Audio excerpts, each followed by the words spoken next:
right, we are in Algebra 2, Mod 8. Today's date is Tuesday, March 31st, 2020. This is our second day of online or distance learning.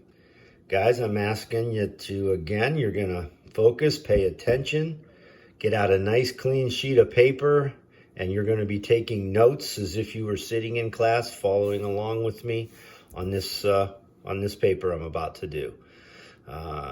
The date again is Tuesday, March 31st. Put that in the top left corner. The title of today's lesson or topic, Rational Functions with Transformation or Transformations. In this case, there's just one transformation added or subtracted from each function. So put rational functions with transformation at the top. And all I want you to do is basically divide your paper into 4 blocks or 4 sections. And we're going to do one graph in each section of our notes, one graph in each block. And if you think with me and follow along with me, you get a chance to then prove you understand what you're doing by trying a few homework problems again tonight. Okay? Now, you're going to love this. Good news. If I asked you to play detective and said, look at all 4 of these problems and what's different about them than what we saw yesterday, it's pretty obvious that this first function has what? A +3 tacked on at the end. The second function has a -1 tacked on at the end. The third function has a +2 tacked on at the end. And the fourth function has a -2 tacked on at the end. Anytime a plus or minus is involved in this rational function, and that plus or minus sign is adding or subtracting a number at the end of each of these problems, all that's going to do is allow me now to actually do a shortcut for graphing all 4 of these. I think you're going to like this shortcut. It saves a ton of time. Watch this. Here's all you got to do today. I'm going to create an X and a Y coordinate system with the goal of graphing this rational function like we did yesterday. Now, if you remember yesterday, this +3 wouldn't have been there, and we would have been graphing 2 over x minus 1. And as a reminder, the first step was to make an XY table and decide what number I would plug into that problem to cause the denominator to turn into a 0. Well, in this case, you would plug in what? The number 1, because does everybody agree that 1 minus 1 would create a 0 on the bottom?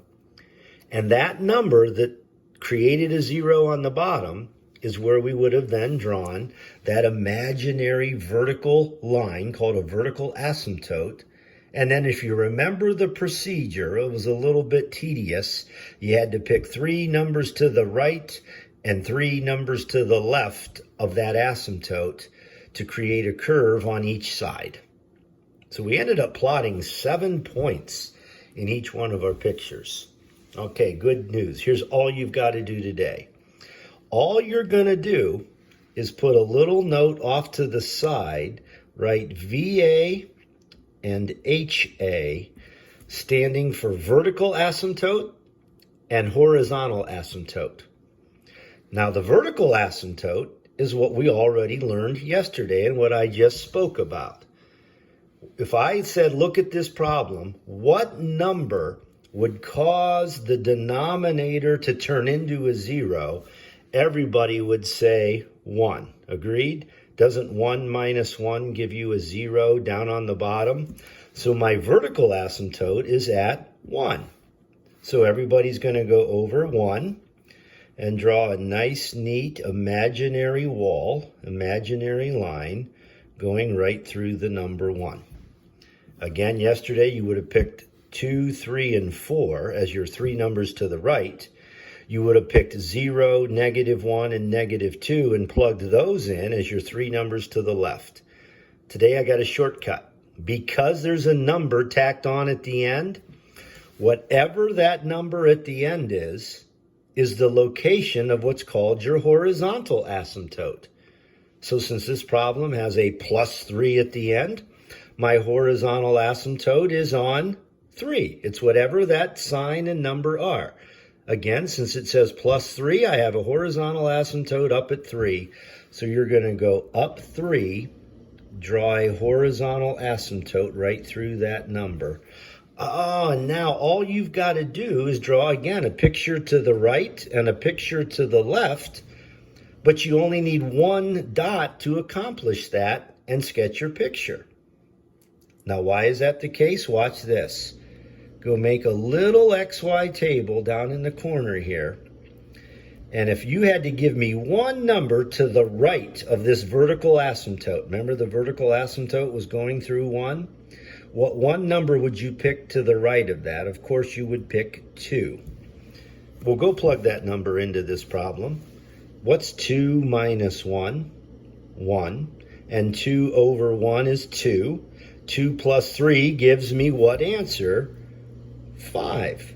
Oh, so all I'm going to do is plot the point right 2 and up 5. And that one dot is all I need to now draw my curve. Because think about it. Look, guys, you've got an invisible wall here to the left, and you've got an invisible wall down below.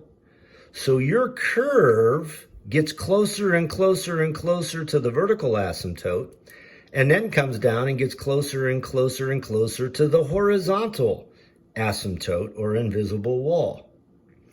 Okay, now does everybody agree that's the picture to the right of the vertical asymptote? Now give me a picture to the left.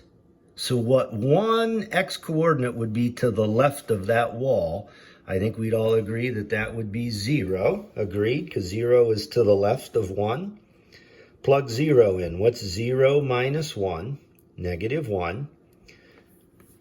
2 over negative 1 would be negative 2. Negative 2 plus 3 gives me 1. Oh, so I'm going to plot that point, 0, comma 1, and that one dot is all I need to draw my picture. Because look, you're going to get closer and closer and closer to that horizontal asymptote, and then closer and closer and closer to that vertical one. And your picture is finished. Okay? So let's try this. Go to number 2 over here. I'm going to make an XY coordinate system. I'm going to put VA for vertical asymptote, HA for horizontal. The vertical asymptote is always found at whatever number makes the bottom turn into 0. Well, what number would you plug in for X that would cause the bottom to turn into a 0? Obviously, it would be 0, wouldn't it? If I put 0 in for X, I have a 0 on the bottom. So I have a vertical asymptote, an up and down asymptote, going right through 0.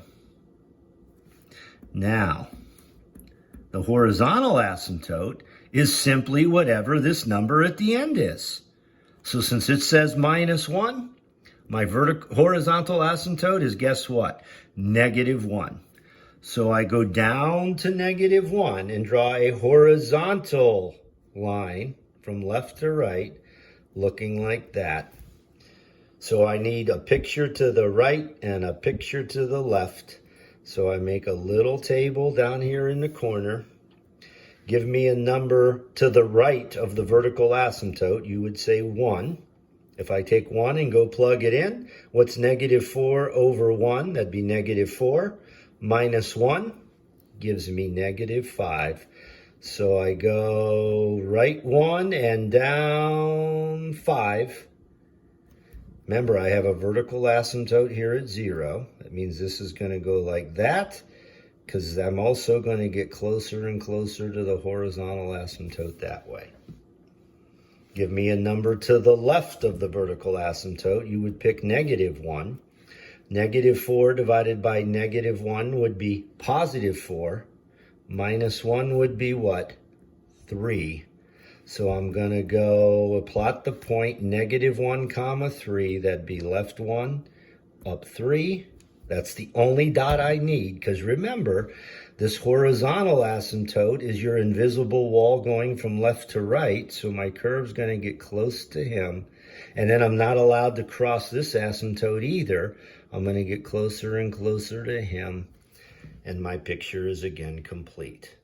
All right, let's go down here to block number 3. Vertical asymptote, horizontal asymptote. What number would cause the bottom to turn into 0? Of course, it would be 0. And what number is tacked on at the end? 2. So real simple here. I'm going to draw a vertical asymptote going through 0. I'm going to draw a horizontal left to right asymptote right through 2. I make a table. I'm going to plug in, give me a number to the right of that vertical asymptote. Everybody would pick 1. If I plug 1 in, what's 5 over 1? 5 plus 2 gives me 7. So I'm actually going to go right 1 and up 1, 2, 3, 4, 5, 6, 7. That curve would come and dip really close to the horizontal asymptote and get really close to the vertical.